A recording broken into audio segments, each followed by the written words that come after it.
Meus amigos, estamos iniciando mais um Frente a Frente e hoje nós vamos conversar um pouco sobre política com o deputado estadual Paulo Guedes, um dos mais votados na região. Parece que na última eleição ele teve mais de 90 mil votos, né, Paulo? Isso mesmo. Prazer tê-lo aqui com a gente, satisfação muito grande. Prazer é meu, eu que agradeço, Jorge.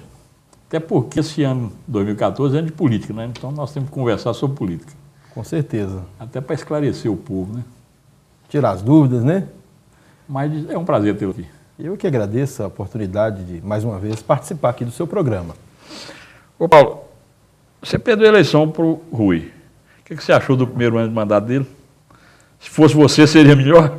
Eu estou esperando a administração dele começar, porque ainda não começou, né? O que a gente tem visto nesses 11 meses é a continuidade de um desgoverno que já vinha na cidade e que tem piorado em todos os sentidos, né? A área de saúde não funciona. A única coisa que a gente viu que aconteceu nesses 11 meses foi briga. Ele conseguiu comprar briga com a cidade inteira, né?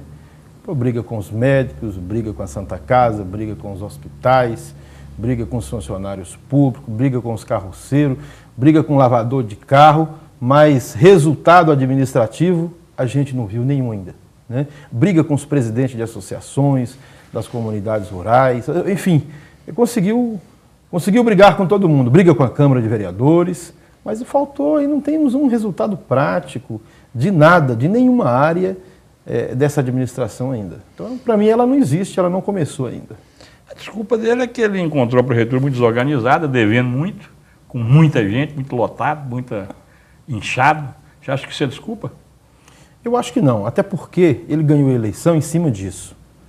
Ou seja, a prefeitura, na época do Tadeu, tinha 7 mil contratados. E esses 7 mil contratados viraram 7 mil cabos eleitorais do Rui. E ele reuniu com cada setor na educação, na saúde, e garantiu para esses 7 mil servidores que se ele ganhasse, todos continuavam na prefeitura.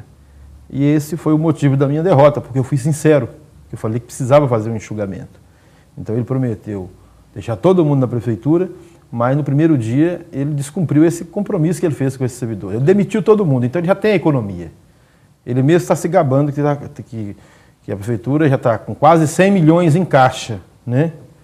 Agora, é uma situação que a gente não compreende, né? Se ele conseguiu economizar, se ele conseguiu juntar 100 milhões, por que tanta briga para endividar o município, né? Por que se tem 100 milhões em caixa e essas obras não iniciam? Por que não tapa os buracos da cidade? Por que não inicia o asfaltamento das ruas que ele prometeu asfaltar 100% da cidade, né? Você já tem 100 milhões em caixa, 100 milhões é muito dinheiro, dá para fazer muita obra. Então, está aguardando o quê? O ano eleitoral para torrar com obras eleitoreiras? Como a gente já conhece um pouco dessa história de administrações anteriores, eu acho que esse não é o caminho, né? Então, está difícil essa situação.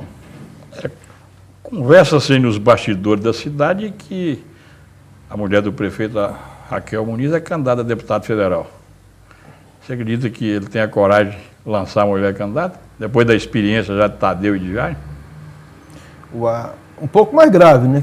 A conversa que nós estamos vendo é que vai lançar a esposa federal e a irmã estadual. Ou seja, ele está conseguindo ser mais ousado do que Jairo e Tadeu nesse quesito de utilizar-se da prefeitura para interesses pessoais, né? Eu acho que Montes Claros não suporta mais isso. Mas você acha que o povo aceita uma dessa, mais uma vez? Eu acho que não, gente. Depois de uma experiência dessa, né, que você transformou a prefeitura de Montes Claros num cabide de emprego que começou com o Jairo, naquela experiência de fazer a Ana Maria deputada, né? Quase que ali começou a quebradeira da prefeitura de Montes Claros, né? Aí Tadeu seguiu o mesmo objetivo do Jairo. Inchou a prefeitura com 7 mil funcionários, 7 mil cabos eleitorais para fazer o filho deputado estadual, né? Agora o prefeito fica um ano sem fazer uma única obra na cidade. 7 mil contratados, né? Contratados, Fora os concursados. Fora os concursados, 7 mil contratados, né? Aí agora o prefeito fica um ano, segundo ele, juntando recursos, né? E agora começa-se esse zum, zum, zum na cidade, que vamos ter 2 candidaturas a deputado federal e estadual da família do prefeito. Isso é muito grave. A cidade, Montes Claros não suporta isso mais, né? Acho que a cidade, nessas eleições passadas, ela já deu uma guinada de mudança, né?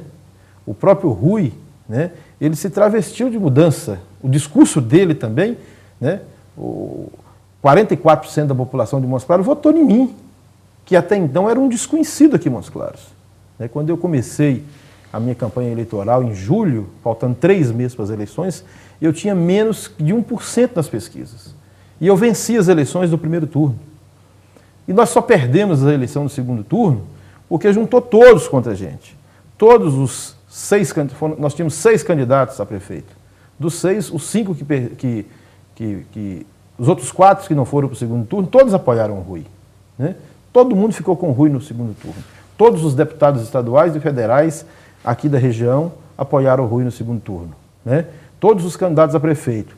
Aí criou-se uma ideia, a prefeitura com a máquina, o Tadeu, com toda essa máquina, com 7 mil contratados, ou seja, e criou também uma história de forasteiro, e aquilo fez com que o Rui conseguisse vencer as eleições no segundo turno. Mas, ao mesmo tempo, ele conseguia passar para as pessoas uma ideia de que ele também era mudança. Mas, a verdade, ele era continuidade. E ele está conseguindo ser uma continuidade ainda pior. Ele era o candidato nota 10. Ele mas esse nota 10 aí, hoje a população, acredito que a nota está 0, porque até agora não se prometeu muita coisa, né? Você tem ideia das promessas absurdas, né? Você se lembra muito bem do aumento de R$20 no Bolsa Família? Exato. Ou seja, ele atingiu um público que já estava, no primeiro turno, tinha votado em mim. Essa dívida está grande já, Essa dívida está grande.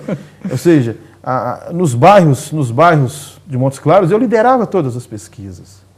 Então, eles fizeram uma jogada de marketing para conseguir entrar nas camadas sociais mais pobres, onde as pessoas tendiam a votar em mim, com essas promessas falsas. Primeiro, aumentar o Bolsa Família em R$20.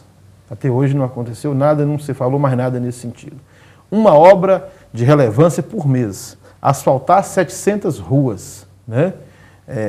O VLT, né? o trem-bala, né? O veículo que eles prometeram, foi coisa demais na cabeça das pessoas. E ele com aquela forma, aquele jeito de mágico, vendendo ilusões, né? Aquela propaganda bonita, né? As pessoas, tem gente que acredita nisso, né? Então foi com essas promessas mirabolantes, né? Prometendo tudo, que tudo era possível, que ele sabe, eu sei fazer. Ele falava assim, eu sei fazer, é possível fazer, tem dinheiro para fazer, né? Ele conseguiu passar essa imagem, entendeu? E as pessoas acreditaram. Então, está se completando 1 ano, ou seja, 25% do mandato. E nós não temos uma única obra inaugurada. Uma única obra inaugurada. Nem iniciada. E nem iniciada. Nem inaugurada e nem iniciada. Ou seja, então, tudo isso foi uma verdadeira fraude eleitoral, né? Sem contar com a ajuda das pesquisas falsas. Não sei se você se lembra, Jorge, na quinta-feira, 3 dias antes das eleições, nós tínhamos pesquisas internas. A eleição estava polarizada, empatada tecnicamente. Qualquer um dos dois poderiam ganhar. Mas o jornal O Tempo, de Belo Horizonte, prestou-se, com o jornal Hoje em Dia, prestou um grande desserviço a Montes Claros. O jornal O Tempo soltou uma pesquisa que o Rui tinha 37 pontos de vantagem sobre mim. 37, ou seja, uma eleição decidida, né? 37 pontos. A gente tem aí uma média de 10% da população que quer votar, vota no que vai ganhar, né? Então isso desequilibrou. Eles trouxeram 2 carretas de jornais para cá. Fizeram uma capa do Tempo exclusiva para Montes Claros. O jornal que circulou em todo o estado, a capa era outra. Fez uma capa exclusiva do jornal O Tempo com essa manchete para Montes Claros. Foi distribuído 50 mil exemplares do jornal O Tempo. Todas as residências de Montes Claros chegou um jornal desse. Isso desequilibrou. E qual foi a diferença? Foi 6%. Ele teve 56%, eu tive 44% dos votos. Então, houve todo esse trabalho para não deixar que a gente vencesse as eleições. Eu acho que Montes Claros perdeu porque a gente estava com uma proposta nova, uma proposta real, uma proposta pé no chão, de rediscutir, né, de pensar a cidade para frente, de fazer uma administração com a participação do povo, com a participação popular, e usar também da influência que tínhamos para trazer as obras federais para Montes Claros, né? Era esse o gancho que nós assumimos o compromisso com a população de Montes Claros naquele período. E foi bem. Eu acredito assim, que, apesar de a gente não ter conseguido vencer as eleições no segundo turno, vencemos no primeiro, né? Mas nós demos uma experiência nova política para Montes Claros e eu tenho certeza que essa eleição, essa eleição que passou, ela começa a reescrever um novo capítulo na história política da cidade e também do norte de Minas. Vamos para o nosso primeiro intervalo comercial, mas voltamos logo logo. Espera um instantinho.